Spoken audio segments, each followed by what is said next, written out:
Daniel Blue, welcome to the show. We got the record button on, and I'm really excited to talk to you. I met you recently. You flew in from Las Vegas into Phoenix to sponsor an event that Bakerson was also sponsoring. And my wife reached out to you, maybe in Spanish, and you answered her. And she basically said, "You need to meet this guy, Daniel." And I said, "Why? Who is he?" She's like, he helps people get into multifamily. I'm like, "Well, how?" So I introduced myself, and I understood at that point that you work with investment retirement accounts. So as an introduction, I found out about your company, Quest, and you guys do seven figures a year in revenue, or at least sales generation of your products.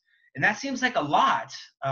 Typically, I didn't realize that people in the custodian business for helping people set up retirement accounts can generate those types of profits. But your service is greatly needed, especially in the multifamily space. So I want to talk to you about all of that stuff. But first, let's go into a little bit about your background. I want to hear about your story and how you evolved to become a person that helps people with their retirement plans, and what made you want to do that. Yeah, well, Ruben, thank you for having me on the show, and it was awesome meeting you and your wife in lovely Phoenix. And yeah, so a little bit about myself. I got started in sales when I was 18 years old, and my first sales gig, I was selling real estate services. And as I'm talking to people in the real estate world, a lot of our clients would tell me that they're using their IRAs and 401ks to flip houses, to purchase rentals, to invest into multifamily. And that piqued my interest because I thought, well, I always understood that an IRA or 401k could be used to invest in stocks. So I thought the concept of using your retirement to invest into real estate, that really intrigued me. And I also knew at that time that, my father, he's an entrepreneur. He really didn't set himself up financially for the future. So he was someone that really would have benefited from these self-directed retirement accounts, because a self-directed retirement account is what the clients in the real estate world were describing to me. That's the account that they use to invest in real estate. So I thought, man, how cool is that? You can control your own money. You can have a lot of investment options to grow your money, get a lot of tax benefits. Like, shoot, if my dad would have known about an account like this, maybe his situation would have been different, right? So that piqued my interest, in my early years, and excelled in sales over the years. And you probably have all heard this, your net worth is your network, right? So, having a strong network propelled me to where I'm at today in owning Quest Education. We're out of Las Vegas, and we specialize in self-directed retirement accounts. I've got a passion in really helping people understand the ins and outs of self-directed IRAs and self-directed 401ks, and helping a lot of people know that there's other strategies out there that their financial advisors aren't telling them, that their CPAs aren't telling them, let alone their friends and families. So it's really cool what we do. I like to tell people, we really change people's lives, because seeing the benefits that come with these accounts and how people can make moves financially that they didn't make before, really puts a smile on our face here at Quest Education, our team. Yeah, for the typical real estate investor, the person that is going to the ASRI, that are going to educational programs, that are going to workshops, I think it's very frequent in our industry when we're trying to learn about different techniques, no worries, when we're learning about different techniques for creating wealth, and getting into real estate, and what are the different things that we can do. A lot of us have gone to these workshops that are specifically about investing your money in with a 401k or self-directed retirement, or a QRP. There's all these vehicles, and I think a lot of us, even though we understand that these vehicles exist, it's like the information is so hard to comprehend. It goes over our heads, and we know that we need to be in these programs for tax benefits and for all these other advantages that hopefully you're going to go over, but we're not able to process that information. So what we end up doing is we begin to listen to people, and then we kind of determine whether or not we know, like, and trust them. And once we get to that point, we decide, okay, I need to go talk to this person and have a one-on-one. and let them know what my financial situation is, what my goals are for investing in real estate. And on another aspect, for us in the multifamily syndication business, as we're out there presenting opportunities to our investors, some of them may have cash sitting on the sidelines and may not have their money in the right vehicle to invest into a syndication or into a joint venture. So I want to ask you questions about what are the different types of plans that investors can use for that. And then in addition to that, why they should go to your company, which is based in Las Vegas, to handle their finances in regards to putting their money into a 401k set up by you guys. Yeah, that's a great question. I'll answer that question in a quick story. So my uncle, he had, at that time, he had a self-directed IRA with one of the custodians here in town. So when you hear custodian is the company that holds your money, right? And when you have a self-directed account, typically there's a custodian that holds those dollars. So he had a self-directed IRA with the custodian here in town, and he started to understand our business model and what we do. And he heard me talk a lot about what's called a solo 401k. And a solo 401k, it allows you to contribute a lot more money into the plan. You can contribute up to $56,000 to $62,000 per year. Just depends on the kind of income that you generate. Compared to an IRA, you can only contribute $6,000 to $7,000 per year. And then the solo 401k has a loan feature. It allows you to essentially be your own bank, where you can take money out of the plan, not pay the penalties and taxes on those dollars, and then use that money however you'd like, and then you pay your 401k back within 5 years. And my uncle, once he understood the solo 401k had this loan feature, he really wanted to pay off some debt. He had some debt he wanted to take care of, and he's like, man, I'd rather just be my own bank. I'm over here paying the banks this interest. I'd rather just use money from my solo 401k, pay off my debt, and then I'm paying myself back. He's like, so nephew, you're telling me I can still invest in real estate the same way with the solo 401k, and I can be my own bank? And I'm like, yeah. He's like, well, how come where my money is right now, the custodian, how come they didn't teach me this? I have a self-directed IRA with them. Why didn't they introduce me to the solo 401k? So that's a big difference between us and a lot of the competitors out there, where I'm not the custodian. I don't hold the money. The custodian, in my opinion, they're pretty handcuffed or limited. They don't really specialize in providing a whole lot of customer service or education. They're there to just hold your money like a bank, and that's it for the most part. They're going to hold your money, and then it's going to be up to you to really understand the paperwork and how to get direction of investment forms filled out and proper documents filled out. So our company, Quest Education, we are the buffer between the customer and their custodian, where the money is held. So just like my uncle, we really pull the curtain back and help people understand, hey, there's a lot of options out there. If you're an entrepreneur like my uncle is, if you've got an LLC, if you're a business owner, you might be able to qualify for a solo 401k. A solo 401k might make sense to you. That will allow you to get some really good tax benefits and invest in real estate. So we take really great pride here at Quest Education and really helping people understand the options that are out there. Because as you talked about, Ruben, people hear about self-directed accounts and they know it exists and they know just enough, but they don't really understand how to put the pieces together and which account is what. Yeah, absolutely. That brings up something I heard you say. You can use your 401k or retirement account to become your own bank. This is something I heard about in a different industry, and I'm not super educated on this either, even though I've seen this product live too. And that's when people take an indexed annuity or a special insurance program and they can invest into it and then pull money out as a loan once there's enough balance in there. Tell us about some of the differences between that vehicle and what you're talking about, which sounds like they both accomplish the same thing, which is turning yourself into a bank, which makes a lot of sense on a lot of Yeah, so the insurance side is you're taking money against the actual investment, right? The investment is the insurance product, right? The IUL. right? So you're your own bank with that specific investment. What I'm talking about on the solo 401k is taking a loan from your solo 401k, the actual vehicle. And the way that works is the IRS will let you take up to 50% of the account value or 50,000, whichever number is less. So let's just say you've got 100,000 in your solo 401k. You take out 50,000 and maybe you've got 50,000 in debt over here that's costing you 10%. And you're like, man, this debt is weighing my credit score down. I'm losing 10%. And I just looked at my retirement account and I'm only making 8%.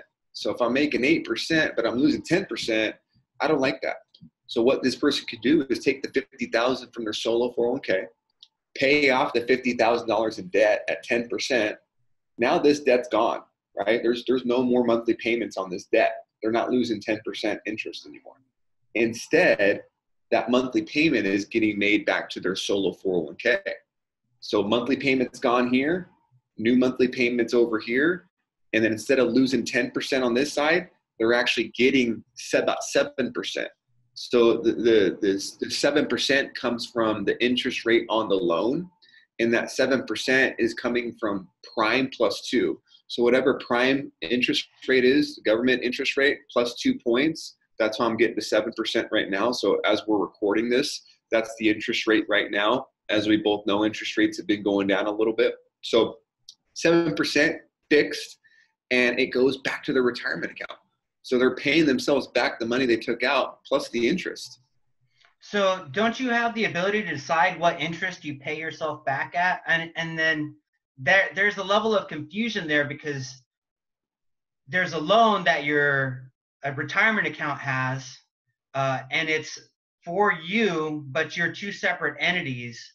And then so you're not, there's a level of prohibited transactions, what you can do and what you can't do. Go into a little bit about what you can and can't do, and if you can decide what interest rate, because I know with the insurance program you get to choose that, but you mentioned it was prime plus 2%.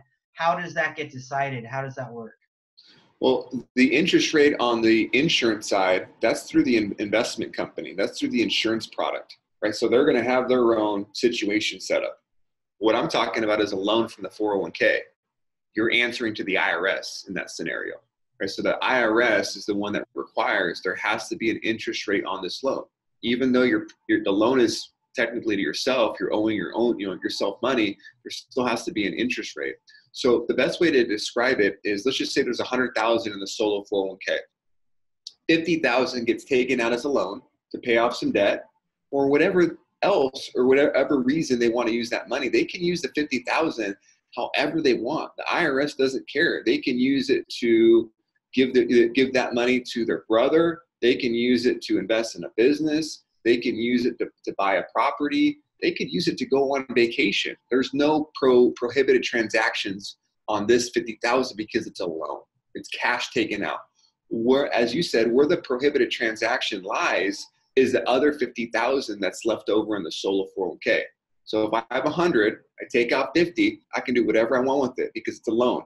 The other 50 that stays in the account, I do have to stay within the guidelines of prohibited transactions. So I can't self-deal with that 50,000. So for example, I can use that money to invest into multifamily properties. I can use it to do private lending. I could use it to buy a property, right? I could do those type of investments, but I can't use that money to buy a property and then live in it. I can't do a promissory note to my mom, right? So there's some of those prohibited transactions that I have to make sure that I am staying within those guidelines for that 50,000 that stays in the account. But for the loan, I could do whatever I want. That makes sense. Specifically, I know that you can't loan to yourself in some situations, but you can put that money into, like you said, a multifamily property or some type of investment where you're passive, I should say, where you don't have your how should I put it, when you're in control over the management of that asset. Exactly. You just don't want to have more than 50% ownership of that LLC. So let's just say the 50,000 that stays in the 401k. you don't want to have that go into an LLC that you've got more than 50% ownership of. You don't want to have that go into an LLC where you're a managing member, because then it becomes a prohibited transaction. But and that's why I like the loan, because I can take the loan out and I can put that in a business that I'm a managing member of. I could do whatever I want with it. Okay, so we're out presenting opportunities in the multifamily arena to people, and they may have money that they just got out of a fix and flip. It's money that belongs to their LLC. And then we tell them, hey, why don't you take this money, get into multifamily investing, learn about syndication along the way, learn about how this deal is structured, how we pay, every little aspect, the underwriting, the acquisition, how we found the deal, every aspect of the capital raise. So that way these people can learn by leaning on a group and then go out and do it themselves. But so they take this money, and then what are they able to do if the money is not theirs, if it belongs to their company? How can they direct that? So is this inside of a retirement account, or is this just inside an LLC business bank account? Let's just say that we have a fix and flipper who's sophisticated in real estate, but maybe doesn't know yet why or why not they should put their money and use it in a investment retirement account versus just doing it the way that they're currently doing. So one option this person has is they can take the money in their LLC business bank account, and a potential option is they can take money from that account and contribute the money from the business bank account, that LLC bank account, and contribute that into a solo 401k. And depending how much income they make from the LLC, they would be able to contribute up to $56,000 per year into the solo 401k. One solo 401k feature that I really like is there's a Roth bucket on the solo 401k. So they can take the money from their business bank account, contribute it into their Roth solo 401k. They'll pay taxes on that income that year. They'll claim it as income, but the money that goes into the Roth solo 401k, it's now Roth. It's now post-tax. So let's just say they put $20,000 in that account. If that $20,000 grew to $100,000, it's tax-free. So these people, what if their objection is, well, I don't want to pay taxes on it. I'd rather just reinvest it so that way I can write it off? Or what are the tax consequences? What do you see typically as an objection for that in regards to when they bring up taxes? Well, I mean, we're all going to have to pay taxes one way or another, right? So when I put money into, my 401k, I get to choose. Do I want to defer those taxes, right? Do I want to write that income off? So if I put money in my 401k on the pre-tax side, I get to claim that against my income that year, get to write it off, and then I just kick the can down the road, right? It just grows tax deferred. And then one day down the road when I'm older, I just know I'm going to have to pay some taxes on those dollars. Or I can put the money into the Roth portion where it grows tax-free over the long run, but I have to claim it as income that year. Very good. Okay, so I actually heard a term the other day that I was not aware of. So there may be people that are using their self-directed retirement account to invest in real estate already that may not know that when they sell the property or when certain things happen in the property, like taking a loan against that property, there's something called UBIT tax. Tell us what that is and how it catches people off guard if they're not aware of it. Yeah, so when you are making investments that are more active, where a lot of times when people are making investments in the real estate world and there's financing involved, or maybe there's a non-recourse loan, there's just some kind of mortgage, there's some kind of leverage in that investment. When there's leverage, when there's some financing involved, then the IRS is going to come in and they're going to impose the gains on those investments in the retirement account. They're going to impose UBIT, unrelated business income tax. And that is a separate tax on these investments that carry leverage. And when you have a self-directed IRA, UBIT applies. You're going to get hit depending on the numbers. Could be 10%, could be 20% in taxes. If you did those same transactions inside of a self-directed 401k, like the solo 401k, then there is no UBIT. You're exempt from UBIT. That's fascinating. So somebody that's investing with the self-directed retirement account, they come and talk to you, and then it's pretty easy to transfer it from the self-directed without consequences into a different investment vehicle. Is that correct? Yeah, it will be a lot easier if the money is in cash or in some assets that are a little more liquid. It can get a little tricky when you take money that's in an IRA that has hard assets like a property, and then get it moved over into a solo 401k, for example. There's a few more hoops, right? You're going to have to retitle some assets and things of that nature, but it could be done. So what's the vehicle of choice, the best investment vehicle of choice for a real estate investor?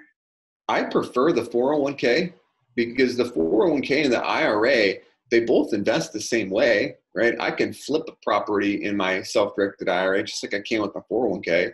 I can invest in the multifamily with my IRA just like I can with my 401k. I could do private lending on both sides. I could do promissory notes on both sides. So the investing is the same essentially. Where there's some differences, the IRA, I can only contribute $6,000 to $7,000 a year of new money into this plan. 401k, I can contribute, depending on the income I make, $56,000 to $62,000 per year. IRA, there's no loan feature. I can't be my own bank with an IRA. 401k, I can. IRA, I'm going to have to pay UBIT when I go down that road of investments that contain leverage. 401k, I don't have UBIT staring at me. So naturally, I'm going to lean more towards the 401k. I'm a bigger proponent of this type of vehicle versus the IRA. Interesting. Tell me about a case. Are there cases where the self-directed retirement account makes more sense? Like if you have a kid and you have limited income and you want to grow their retirement for their college fund or their account for their college fund or something else like that, or you want to take photos of them and then give them income and then grow that inside their self-directed retirement account? Or does the 401k still make more sense for a kid if you're a savvy, sophisticated individual that wants to set your kids up for success? Yeah, the 401k wouldn't be applicable to a kid because the 401k has got to be tied to an employer. It's got to be tied to someone that has an LLC. You know, when I'm bringing up solo 401k, the solo 401k is for an entrepreneur with no W-2 employees. So this is a preferred vehicle for real estate investors, you know, where they don't have W-2 employees other than themselves or their wives. They might have some 1099 contractors, but they're just doing flips and real estate investments. So they really love the solo 401k. So obviously a kid wouldn't be able to get one set up. You know, I have seen people set up Roth IRAs for their kids. So that's something you definitely could do. I just feel like a self-directed account, you know, you want to go into it with an agenda, right? You know, you want to know, okay, I'm going to set up a self-directed IRA or a self-directed 401k because I want to invest into real estate. I always tell people, if you like the stock market and you just want to be in index funds or ETFs, then you're probably better off working with a traditional company like a Vanguard or a Fidelity. You know, I like Vanguard. You know, they got some low fees and some good index funds. If you want to just play the stock market, stocks and ETFs, then that's going to be your best bet. And there's some accounts that you can set up for your kids in that arena. Self-directed, you know, you do have to be a little bit more savvy in the sense of you want exposure outside the stock market. Yeah, I had heard this guy talk about how he basically took pictures of his kid and then paid his kid as a model. So that's where the income came from. And it was very creative because, I mean, you would think that you need to be 18 years old to be an employee, but you can get paid as in a business for being a model, I guess. That's the way that they created it in this scenario. So that's why I asked about that, if you'd ever heard anything. Let me ask you this, because you're pretty educated in this. You're very educated. I take that back. Do you go and then listen to other people speak about creating 401k plans for for business owners, and then hear flaws in what they're telling the audience? And what have you heard that just doesn't make any sense? You know, I wish there was more people in our space that talked about self-directed retirement accounts. So just being transparent, you know, I don't hear too much about it. There's a few people that I do listen to. I believe his name is Adam Bergman. He's with IRA Financial. He's got a pretty sweet podcast. He knows his stuff. So, you know, I like to call myself, or at least I like to put into action to where, you know, I'm a student of the game. You know, I think you're in real trouble if you feel like you know everything, you know, because as soon as you feel like you know everything, your business is super vulnerable. So I do my best to keep my ears open and listen. And so to answer your question directly, I don't hear too much as far as, I wish I heard more about self-directed accounts, because then more people would be aware of it. I want to say, like, I think I remember reading maybe 5% of people have self-directed accounts. So, I mean, that just tells me the public needs to know more about this, and there needs to be more companies like ours to teach people. I'm completely fine with, you know, having competition, because I think it's healthy. People should have options. People should know what they can and can't do. I do hear some people talk about, and it's not so much of a specific company says something wrong.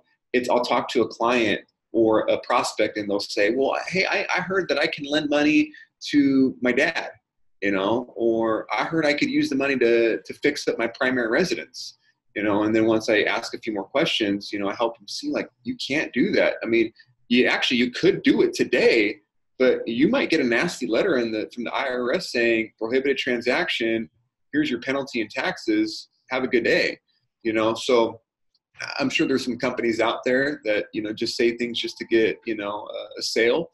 But at the end of the day, it's got to get done the right way. And, you know, IRS, they can get nasty and send a lot of harsh penalties to people. So we want to make sure that we're giving people the opportunity to go in the right direction. And I always tell people, you want to make sure you have a good accountant in the picture. You know, we're not CPAs by any means.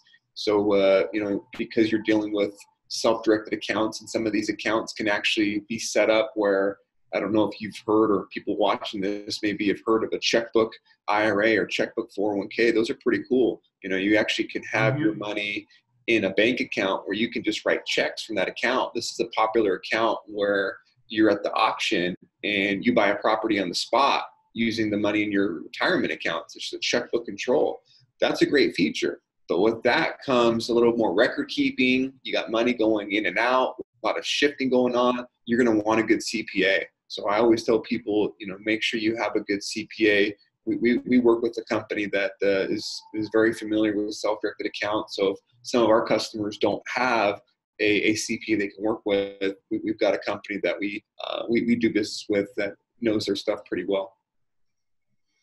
One of the things that you said in your messaging when we were connecting and deciding to get on when we were deciding to have you on the show is maybe there's an opportunity for collaboration, because obviously in the capital raising space, when I meet people and it makes sense for them, I want to have their best interest. And if their best interest is to put their money into a 401k, a self-directed 401k, or a Roth, or any of those vehicles before they invest in one of our deals, I would send them your way. But on the flip end, you have people that may not know what to invest in, and you can send them our way. But my question to you would be this, because there's probably a million people that should be knocking on your door saying, yeah, please send money our way. Is that something that you're experiencing at all? Or do typically the people that come to you already know what they want to invest in? I've got two types of clients that we work with. One already knows what property they want to buy. They already have it set in mind. They already know what they're going to do once they set up the account, right? Because there's two ways to get money in their self-directed account. They could roll over money from an IRA or a 401k from an old job, roll it over into their new self-directed account, or they can take cash money in their bank account and write a check and contribute money, right? So they can move money from an existing account, or they can contribute cash money, right? So once people set up the account and they fund it, they either are one of those clients that know what they're going to purchase, they already know what they're going to buy, or there's someone that doesn't know what they're going to purchase, and they would like to talk to some of our third parties. So, we do have some third party financial companies that we work with. If clients want to have the stock market exposure, they want Apple stock or mutual funds.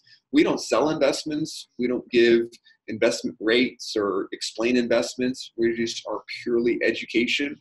So if a client says, hey, I want to have money in the stock market, okay, great. We're going to have you talk to this company, and they can explain, how they can help you.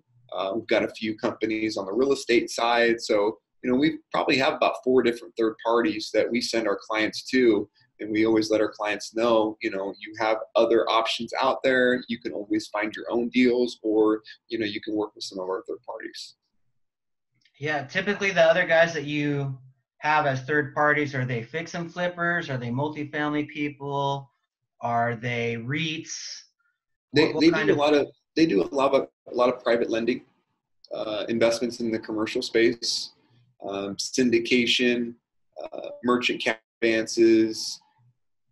And the cool part about what we do is, I think this is one big difference from our company and a lot of other companies out there. When it comes to our third parties, we always try to give our clients as many options as they can, as we can, as far as finding in the door.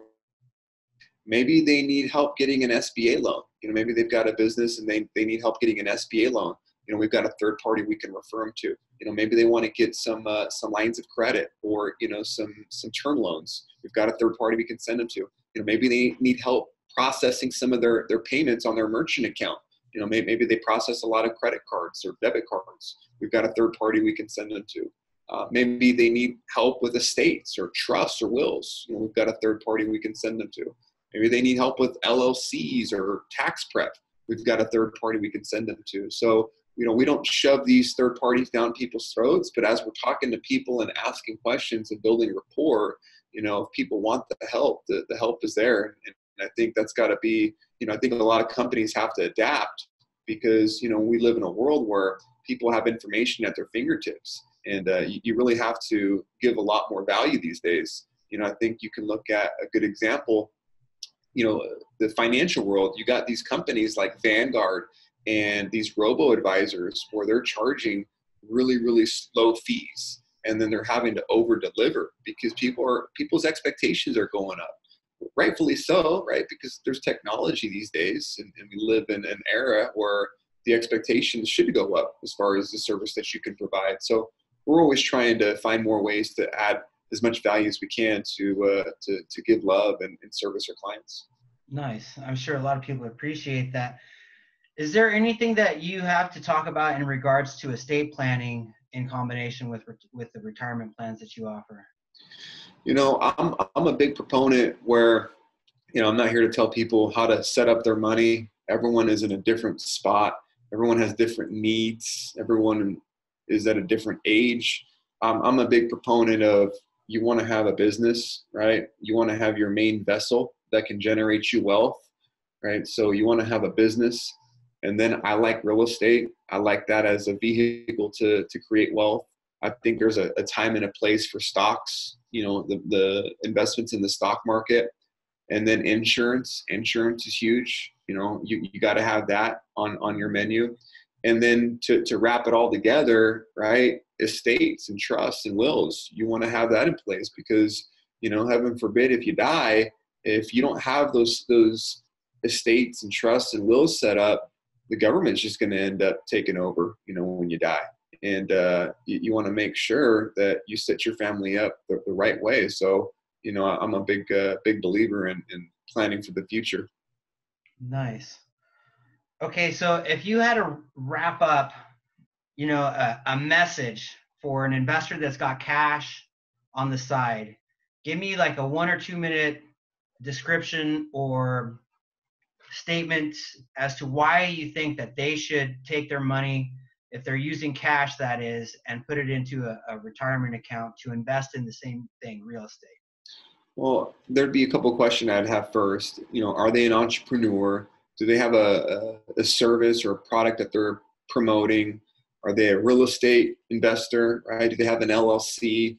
If the answer is no to all of those, then it wouldn't make sense them taking cash and putting it into a self-directed account, because if they're not a quote unquote entrepreneur, then they're just limited to a self-directed IRA. And you can only put in $6,000 to $7,000 per year into a self-directed IRA. So I don't think that would be a good move for that person unless they're younger and they want to put in $6,000 a year into their IRA every year, assuming that they never are a business owner. Now Once they that message for a real estate investor. That's who you're targeting in this message. Perfect. And as long as you're a real estate investor, you probably have an LLC. So then that's where, you would, depending on if there's W-2 employees or not, then you potentially would be able to set up a solo 401k. And from there, you can contribute, like I said, up to $56,000. If you're under 50 years old, if you're over 50, it's $62,000. But you might not be able to contribute all of that money to the ceiling, because maybe the income doesn't justify it, right? You do have to make a certain amount of income to be able to contribute at that top mark, that top ceiling. So a lot of it's going to depend on how much income you're paying yourself, what kind of revenue your LLC is making, and really the tax side of things. I feel like if you're in real estate, you probably already are getting a lot of tax write-offs, right? Depreciation and, investments in real estate. So you probably already are getting a lot of tax deductions, tax write-offs. So maybe it would make more sense to say, you know what, taxes are only going to go up, right? I know a lot of people are saying that taxes are high right now. I'm not old enough to know, but, I've read a lot and I've heard people tell me taxes decades ago were a lot higher. I mean, I've heard of taxes, at 50, 60% before. And that's crazy to think about that. So I think we would be foolish to not think that taxes are going to go up over the years. When and how much they go up, no one knows.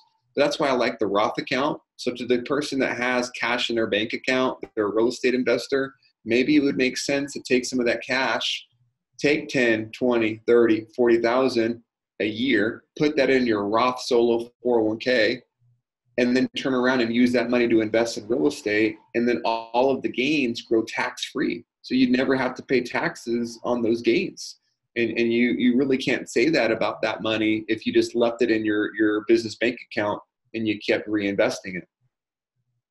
So at what point do they pull money out? Do they have to be a certain age? If they're real estate investors and they're growing their money tax-free in these vehicles, at what point do they get to start benefiting from these accounts?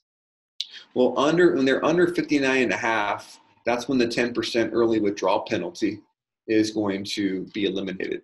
So, that was another caveat in the beginning when you asked me that question, how old is this person, right? If they're 20 years old, 30 years old, maybe they don't want to put tons of money into their Roth account because they want to be able to access it in a year or two. That's another caveat.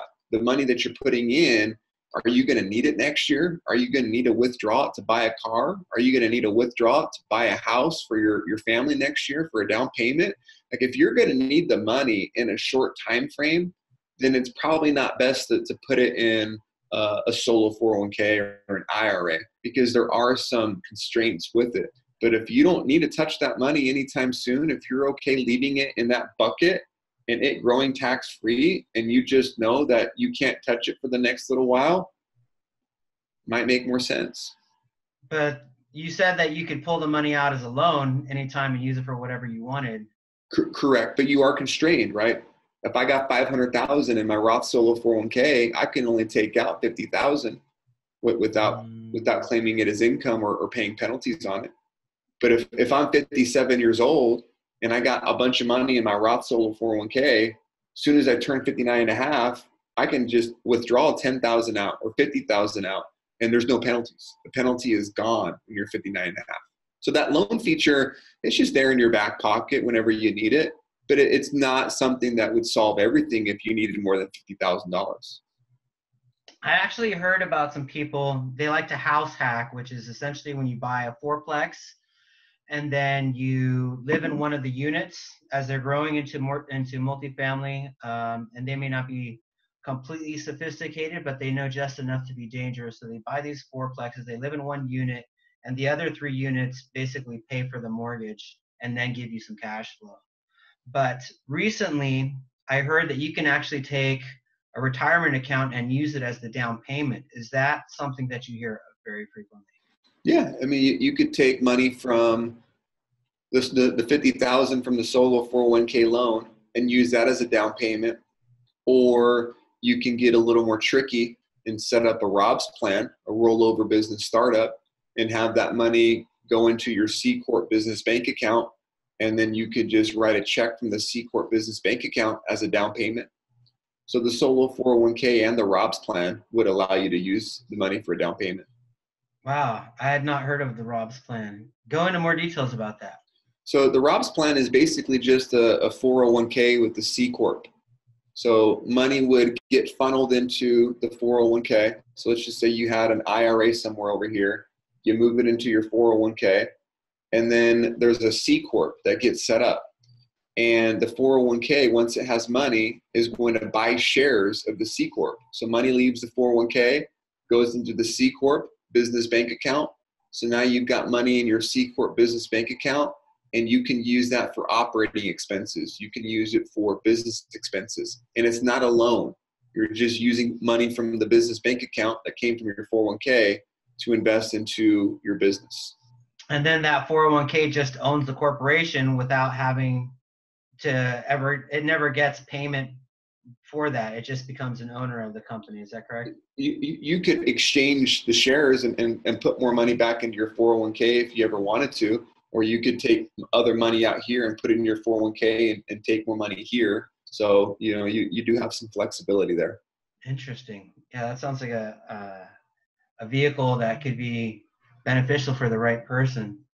Fantastic. Yeah. Like I had a client here recently. This is a popular vehicle when you need to take salary as well. So this client they set up a bed and breakfast. So they rolled over their retirement account into the ROBS plan.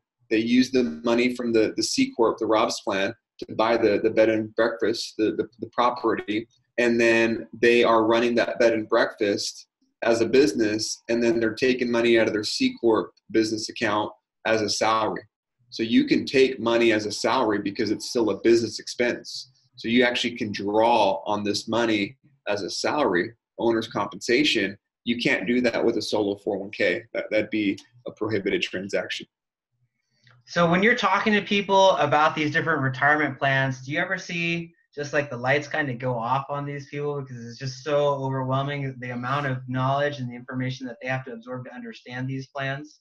Yeah, you're 100% right. And especially it's a challenge because, everything that we do is over the phone for the most part. When you and I met face to face, when I spoke, I do my best to talk to folks at masterminds and events. And, when you're talking to someone face to face, usually it's a little easier to get the message across. But for the most part, everything we do is over the phone. So, we've got a team here in house. I've got the Quest Education team where, I've got my team of specialists that walk people through this all.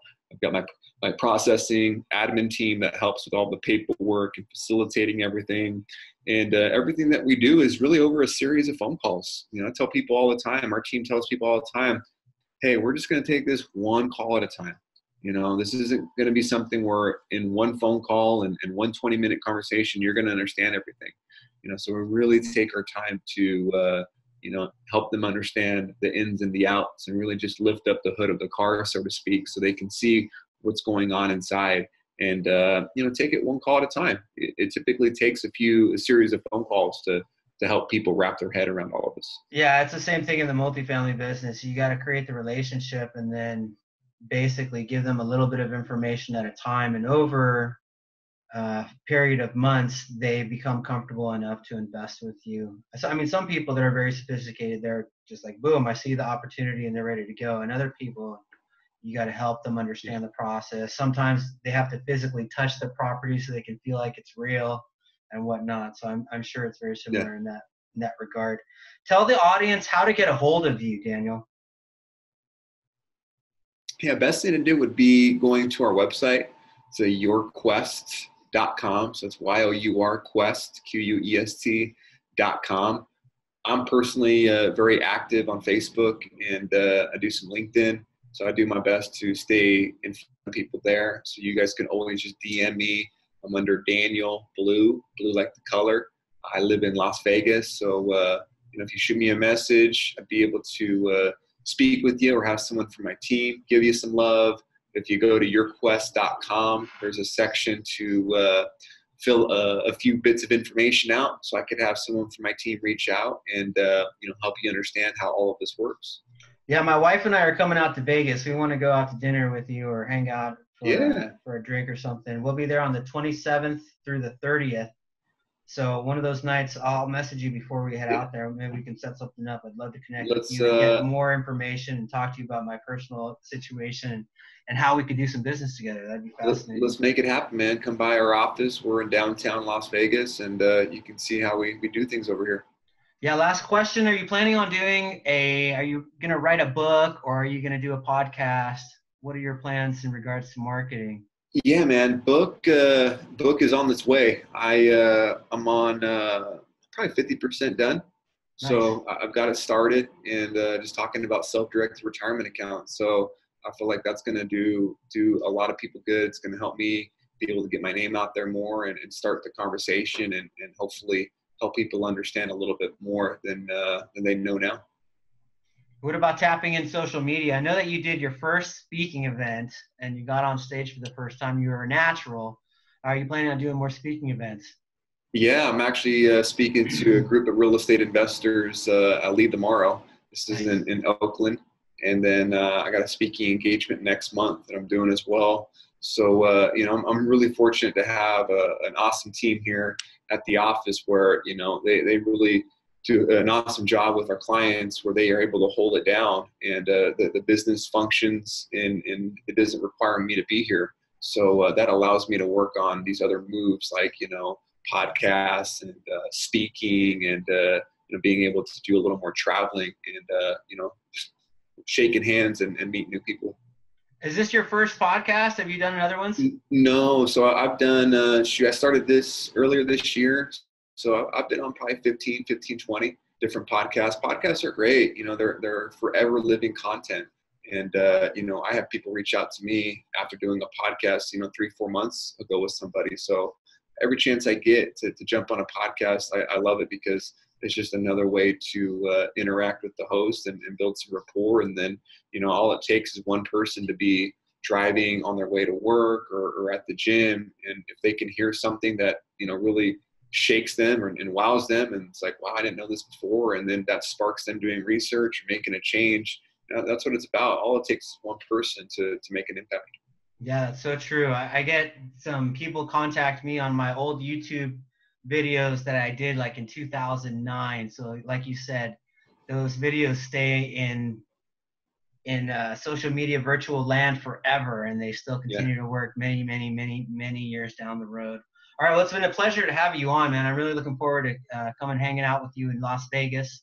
I'll reach out to you. I just sent you a couple requests on, I think, Facebook and LinkedIn, so make sure to connect there, and then we'll be in contact. Thank you so much, brother. Hey, man, I really appreciate your time. Thank you for the invite, man. Appreciate you allowing me to jump on your show. Keep rocking. All right, man. Take care. All right, you too.